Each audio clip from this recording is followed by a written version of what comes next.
Yo, hello guys, and welcome to the channel, and welcome to Madden 20 Subscriber League. This is episode 99, and we're actually doing something.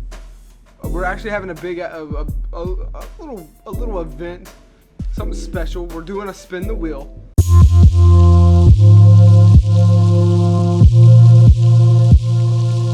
Alrighty, guys. So really quickly, I had the video done. Edited, recorded. I was about to upload it, and then you guys just started dropping bombs down in the comments, and so I'm having to kind of just, redo this episode really quickly because there's a lot we got to cover, and I can't just let it not be covered. So right off the rip, we're going to start off with Tyreek Whitehead, the quarterback for the Miami Dolphins. Reporter asked him, "You've been very quiet in this offseason, especially for someone who's known as one of the top talkers in this league. Why is that?" Tyreek just said, "Well, I've been doing some training back home in Philly with Michael Vick, working on my rushing, while also trying to come to a contract agreement with our front office. So with all that going on, I really haven't had anything to say to anybody." And I mean, that's a good answer, dude. First off, training in Philly with Michael Vick, holy crap, that's an awesome thing to do. And then they're trying to work some type of agreement out there in Miami. Reporter then asked him, "How do you feel about being franchise tagged?" Tyreek just said, "I mean, this isn't the situation I thought I'd be in, but honestly, right now, I'm kind of focusing on just this season, taking it day by day. There's a lot that went wrong this past offseason, losing one of my closest friends in Ryan Hatcher off the team, and not knowing if I'd be here next season or not. It's a lot to think about, but I can't dwell on that. We have to get over it and move on." And that's that. The reporter then asked him, "What are your thoughts on this game tonight?" And that was basically the game last week, which was against Arizona. Tyreek had this to say. He said, "This was one of the games everyone was looking forward to, but my head wasn't really in the right place. I have some family issues going on right now, but I put those to the side and decided to come out and play for the fans and my teammates. I love my family, but my love for this game goes deeper than anybody knows, and I'm going to overcome." And I believe that, I think he believes that this season is still a Miami season. I think, and you got to take this, man. Tyreek gets franchise tagged. He's trying to. There's a lot going on, man, off the scenes here, but I do think Miami is still a team that can make a playoff run, and I think Tyreek still thinks that as well. Tyreek then went to say, "I appreciate your concern, but I'd like to keep that private." Oh, yeah, my bad. The reporter asked him, "If I may ask, what kind of family issues are you dealing with?" He just said, "I appreciate your concern, but I'd like to keep that private. Thank you.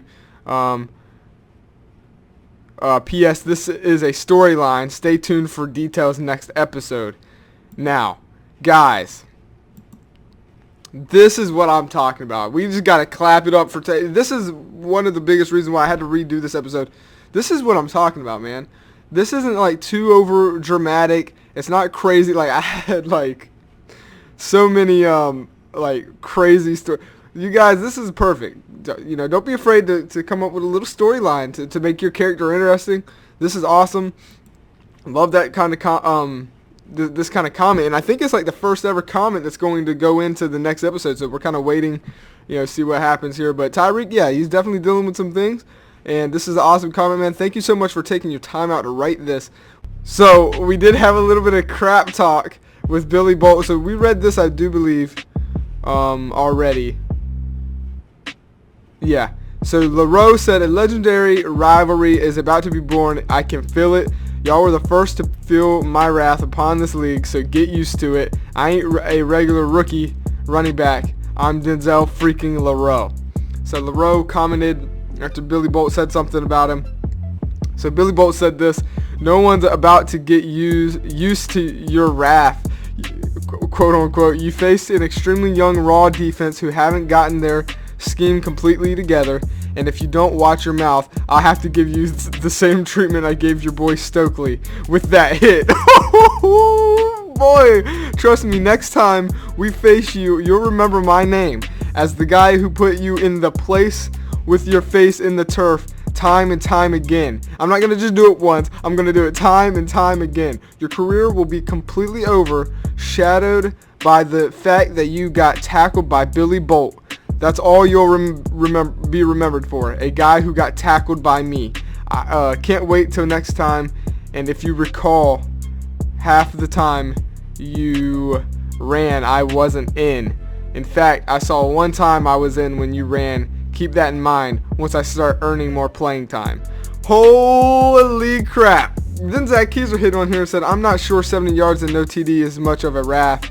Wow, and he's attacking LaRoe. Holy snap, bro. We're getting in here. I mean, he said, yeah, I mean, 76 yards and a touchdown. Oh, that's okay. He said, you mean 76 yards and a touchdown.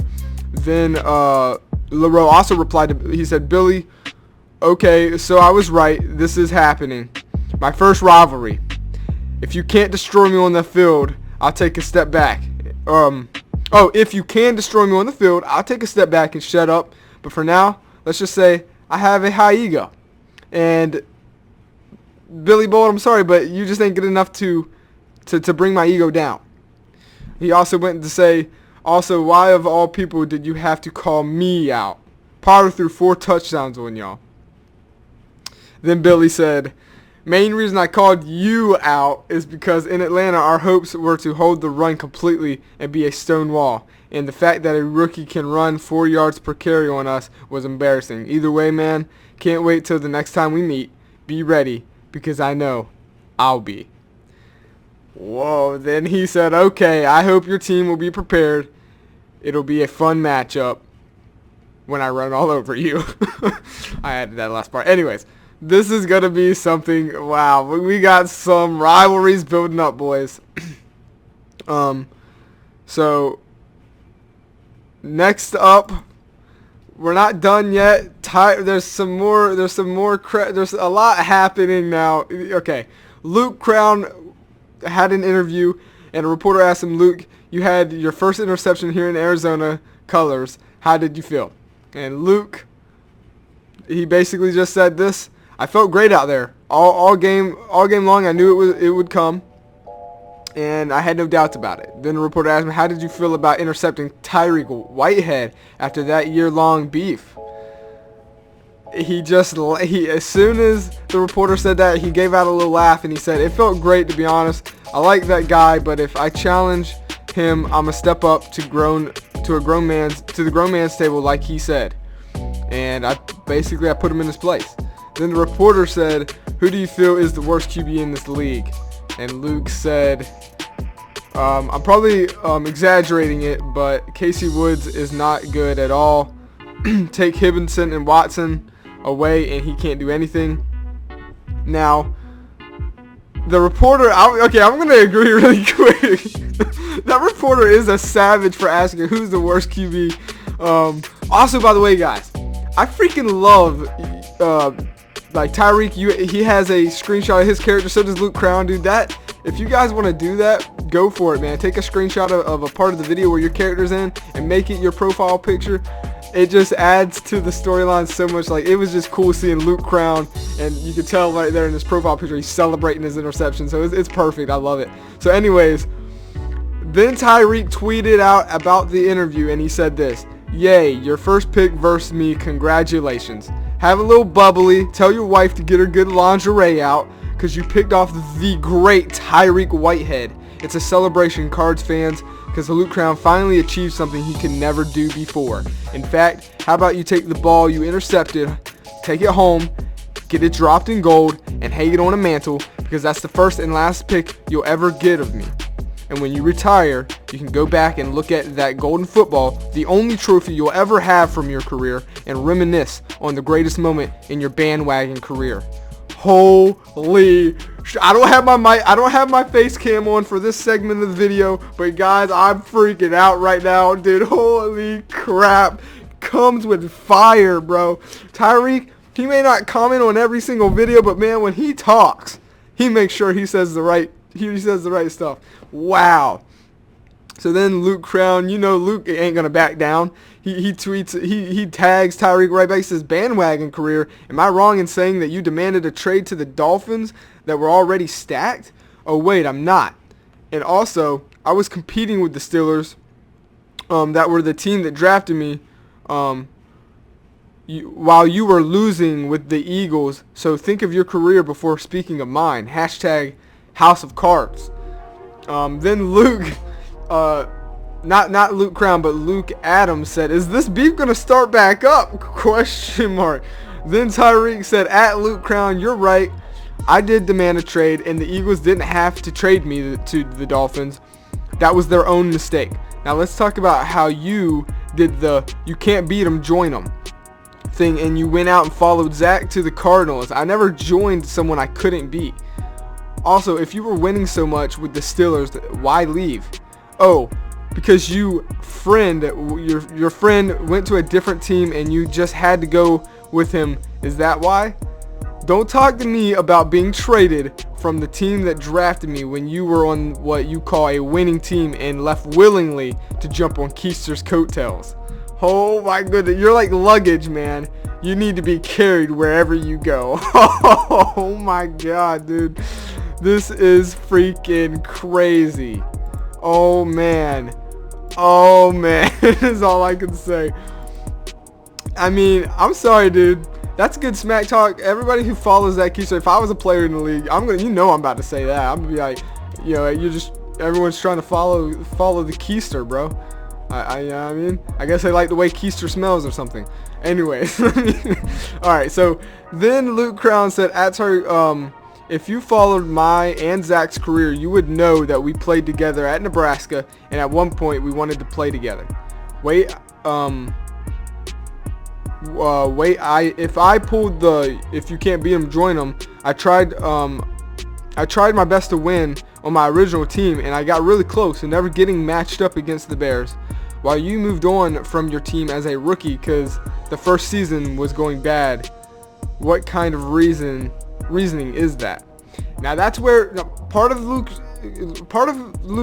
comment is correct. I don't think he joined. He didn't join he never faced Zach Keister, so he's not really joining a team that he couldn't beat. But he's also wrong about the fact that Tyreek left his rookie year. Tyreek didn't leave his rookie year. He ended up leaving I think his third year.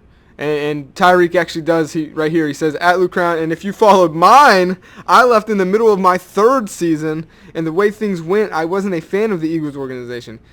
I've heard this all before. You got traded from the team that drafted you. Boo-hoo. Yeah, I did. Get over it. I'm going to be one of the greats while you're going to be overshadowed by the people you want to follow." Oh my god, dude. Then Luke Crown says, "At Tyreek, sorry about the year confusion. Overshadowed though? Let's bet on the season stats then. I'm done with the talking. Let's put up some numbers." And Luke Crown says, "If I get 75 tackles and 3 INTs, and you don't get 4,000 yards and 35 TDs with less than 10 interceptions, I'll get a +5 zone, a +3 to man, +2 tackling, and +2 awareness. But if you get it and I don't get it, you get +5 throw, actually +3 deep, +2 throw power, right? +5 short, +3. Anyways, we'll look at it. If they both get it, then no one gets the boost." That seems a little. Those INTs don't seem high. I mean, 3 seems pretty low in my opinion. 3 INTs, but Tyreek has to throw +4K yards. He has to throw 35 or higher touchdowns with less than 10 INTs. I mean, I'm not saying not Zach Keys, but Tyreek could probably definitely do that. I just don't know if 3 interceptions is high enough. You already have 1 after this, so what? You're just saying all you have to do is get 2 more interceptions in the next 15 games? That seems a little cheap from Luke Crown there. But it doesn't matter because Tyreek said, "I'm always up for a challenge. It's a deal." Now, if I was Luke Crown and I really wanted to prove myself, I would have said at least 4 interceptions. Maybe, you know what I mean? Tackles, that's kind of, he is putting himself though in a hard situation for tackles, because sometimes, you know, cornerbacks, they're not really in that action that much, and tackles can come short. So we'll see what happens here, but it's a deal nonetheless. So this is going to be interesting. So this was the point where I was at though. I didn't none of this was here when I recorded last time, so I had to write a, you know, a comment saying I had to basically restart, which I'm keeping a lot of the stuff I did. But anyways, moving on, we also have some new subscribers coming in. There is some more beef though, a little bit. We definitely have, so Jay Fresh said I need to go off against these Cardinals, which he kind of did in a way, but they ended up losing the game. Zacchaeus said, yo Fresh, you need to ask Metro if he can play 14 defenders next time we play. I don't know if I've already covered this in the video or not. I might be covering this twice, but 11 isn't enough to take him down. Yeah, whatever. Okay, look, I don't need no extra defenders on my defense, all right? Zacchaeus is going to get shut down. Ryan Mackey is going to get crucified, baptized, and freaking, I don't know what else, but he's going to get baptized by Ryan Cogswell, okay? Ryan Mackey is going to get baptized. Some crowd, whatever, Zach. Ain't nobody scared of you, man. I mean, some of these guys may be. I know I'm not. I'm ready. We're ready for our matchup. All right, guys, I'm going to end it there, though. Hope you enjoy. Honestly, I don't know where the segment's going in the video, so yeah, just moving on. All right.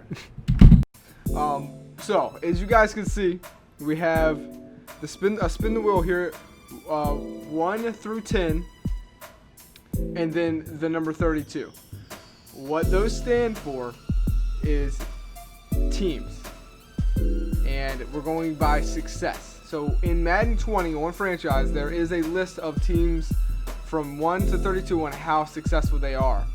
And so I don't know which team is the most successful yet. We're going to find out together.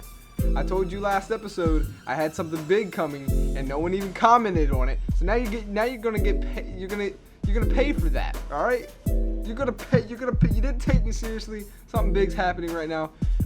If you get picked on this next spin, your team is losing the top overall player on their team. What team will it be? We're about to spin it right now and find out. We're going to spin the wheel. We'll remember the number that it lands on, and then we're going to go in to Madden and take a look at what team is the lucky, or unlucky should I say, team to lose their best player.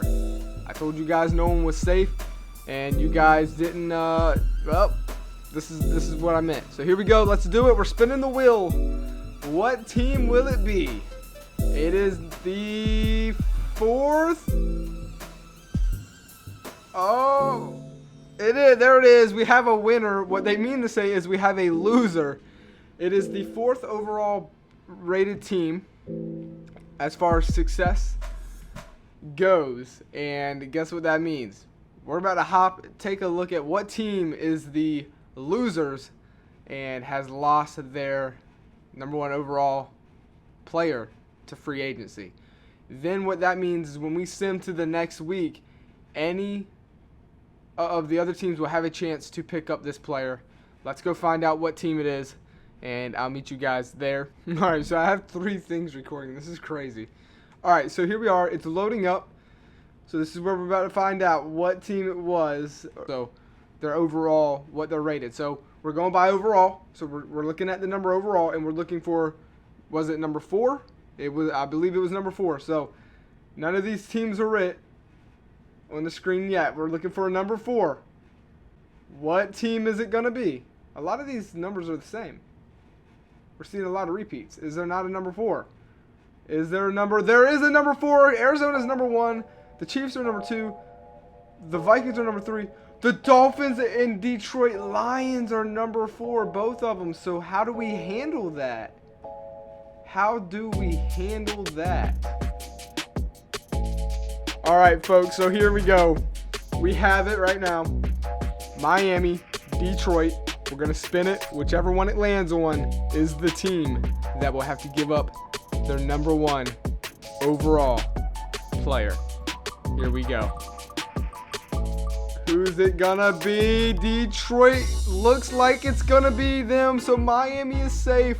Caleb Goins. Well, honestly, they would have lost. If we're being serious, they would have lost Tyreek Whitehead. But they're safe. It's Detroit that's losing their number 1 overall player, which I don't think we have a subscriber out there in Detroit. So all my subscribers somehow end up being safe.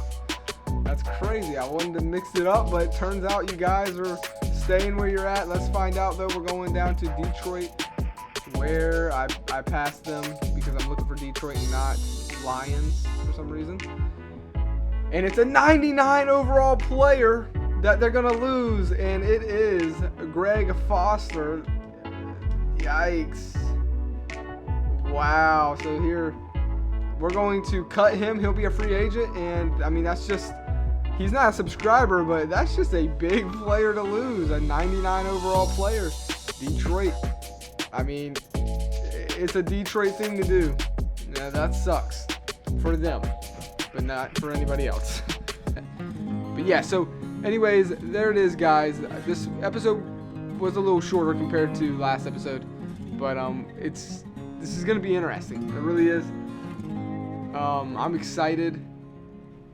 All the subscribers ended up leaving unscathed from the spin. That's another good thing. I hope you guys are ready for episode 100, man. First time I've ever done anything like that. 100 episodes is because of you guys.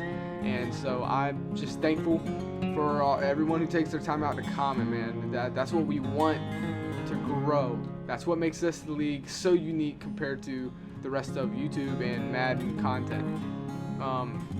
So let's just keep doing this thing, man. I can't wait to bring you guys awesome week 2 content here in year number 5. This has been a phenomenal year, and I hope you guys did enjoy.